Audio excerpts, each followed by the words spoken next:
स्वस्ति श्री गणेशाय नमः, श्री सरस्वती नमः, श्री परमात्मने नमः। आज हमारा विषय है तुलसी। तुलसी जी का महत्व क्या है, तुलसी जी हम क्यों लगाएं, तुलसी जी की पूजा क्यों करें। आखिर तुलसी जी का महत्व ऐसा क्या है कि हम सब लोग तुलसी जी की पूजा करते हैं, आराधना करते हैं, आरती करते हैं। तो सबसे पहले तो हमें ये जानना होगा कि तुलसी है क्या। तुलसी का जो इतना वर्णन आता है, तुलसी माता है क्या हमारे लिए। तो तुलसी माता जो है वो विष्णु प्रिया है, भगवान विष्णु की अतिशय प्रिय हैं तुलसी महारानी। और दूसरी बात है कि लक्ष्मी जी की परम प्रिय सखी है तुलसी, अति प्रिय। जो घनिष्ठ सखियों में से एक हैं वो हैं लक्ष्मी जी, लक्ष्मी महारानी की वो हैं तुलसी। और प्रिया प्रीतम की यानी कि राधा कृष्ण की जो क्रीड़ा स्थली है उसका नाम है वृंदा। अब इसका नाम वृंदावन क्यों पड़ा, क्योंकि तुलसी का दूसरा नाम है वृंदा। वहाँ तुलसी का वन होने के कारण वृंदावन में चारों तरफ तुलसी का ही वन था, तो इसीलिए वृंदावन का नाम पड़ा वृंदावन। तुलसी का वन होने के कारण वृंदावन नाम पड़ा।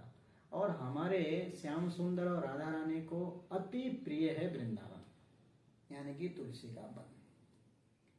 तुलसी महारानी की महत्ता इतनी बढ़कर है कि हमारे वैष्णवजन, हमारे संतजन, भगवान के भक्त, भगवान के संत, जो वैष्णवजन हैं वो अपने गले में तुलसी की कंठी धारण करते हैं, यानी कि माला धारण करते हैं। जाप में भी तुलसी माला का प्रयोग करते हैं। और ऐसे सुनने में आता है कि जिन वैष्णवों के गले में तुलसी की कंठी है, धारण कर रखी है, उनकी मृत्यु हो जाती है तो उन्हें फिर यमराज के दर्शन नहीं होते, सीधा वैकुंठ की प्राप्ति होती है। यह है तुलसी महारानी की विशेषता, यह है तुलसी महारानी की एक महत्ता। आप जानते हो भारत वर्ष में अधिकतर जितने भी हमारे सनातनी हैं, हर किसी के घर घर में तुलसी जी मिलेंगे आपको, हर किसी घर में तुलसी जी लगी हुई मिलेंगी। और ये अच्छी बात है, ये बहुत सुंदर बात है। और हम तो निवेदन ये करेंगे कि हर किसी वैष्णव के घर में तुलसी का पौधा अनिवार्य ही होना चाहिए, क्योंकि तुलसी जिसके घर में है, तुलसी का पौधा जिसके घर में लगा हुआ है, उस घर में ऐसा हमने गुरुजनों से सुना है कि कभी अकाल मृत्यु नहीं होती। प्रथम बात तो ये। और द्वितीय बात ये कि वहाँ जो हम लोग कहते हैं कि भाई किसी ने जादू कर दिया, टोना कर दिया, कोई भूत चिपक गया या भूत प्रेत की बाधा आ गई, और जिस घर में तुलसी का पौधा लगा हो उस घर में ये सारी बाधाएं नष्ट हो जाती हैं। ये है तुलसी जी की महिमा। और इतना ही नहीं, और जो कोई व्यक्ति का, किसी भी व्यक्ति का कार्य नहीं हो रहा हो, किसी के घर में विघ्न बाधाएं बहुत आ रही हो, कार्य क्षेत्र में विघ्न बाधाएं आ रही हो, तो यदि वो तुलसी के पौधे की मिट्टी अपने मस्तक पर तिलक लगा के जाए तो कार्य भी सिद्ध हो जाते हैं। ये है तुलसी महारानी की महिमा, अद्भुत है तुलसी महारानी की महिमा। विष्णु प्रिया, विष्णु की परम प्रिय सी हैं तुलसी महारानी। लक्ष्मी जी की सबसे प्रिय सखियों में से एक हैं। राधा कृष्ण भगवान की अति प्रिय है तुलसी। और तो और हमारे ठाकुर जी की सेवा तुलसी के बगैर नहीं हो सकती, भोग नहीं लग सकता तुलसी के बगैर। भगवान का श्रृंगार भी करना हो आपको तो भी तुलसी की आवश्यकता। शालिग्राम जी की सेवा में तुलसी दल अनिवार्य। शालिग्राम भगवान की सेवा ही नहीं हो सकती तुलसी के बगैर। तो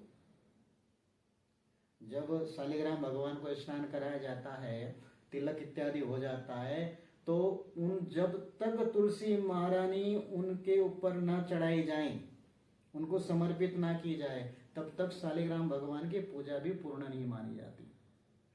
और तो और ठाकुर जी का जब भोग लगेगा तो तुलसी दल के बगैर भगवान श्री हरि भी उस भोग को स्वीकार नहीं करते।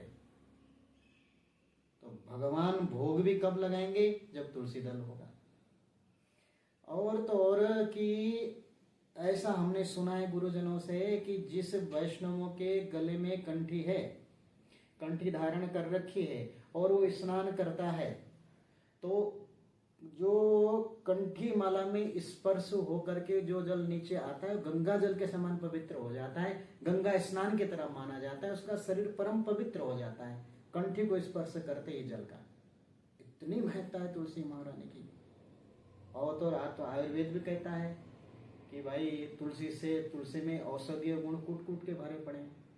तो तुलसी महारानी की महत्ता गजब है, अद्भुत है। और तो और तुलसी महारानी यहाँ तक है कि कोई तुलसी महारानी की नित्य प्रति सेवा करे, नित्य प्रति धूप दीपक की सेवा करे तो वैकुंठ तक की प्राप्ति हो जाती है। ये सामर्थ्यता है तुलसी महारानी में।